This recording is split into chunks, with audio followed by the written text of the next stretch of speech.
Hi and welcome to section 5, in which we are going to discuss about containers and microservices.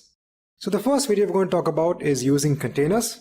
Now when you talk about microservices, you have to talk about containers. Now container deployment is something new that's happened in the last 3-4 years and it's really catching on. So a lot of organizations that looks towards microservices development will be using containers for deployment of their applications. So you can use containers to deploy various types of applications. So you can use it to deploy web servers, application servers, database servers. So you could have a virtual server. On this you could deploy different containers, one for your web, your app, and your database.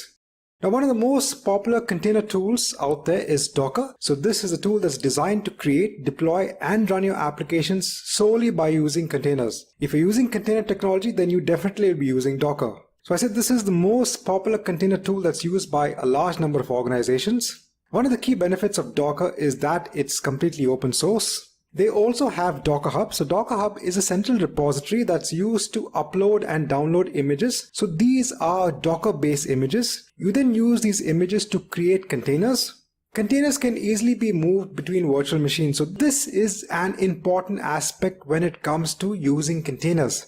Its ability to move between virtual machines without impacting the container itself is what makes this container technology so famous. Now when you're working with Docker containers and images, you'll be using these images which are predefined templates.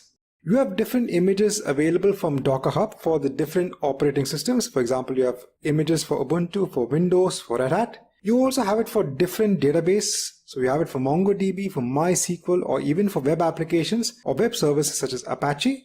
You can then create containers out of those images. Now the entire idea of why I brought about containers is that if you're looking at microservices development, then you have to look at using Docker containers. So if you haven't started using them as yet, you have to start learning technology and start using Docker containers for your application.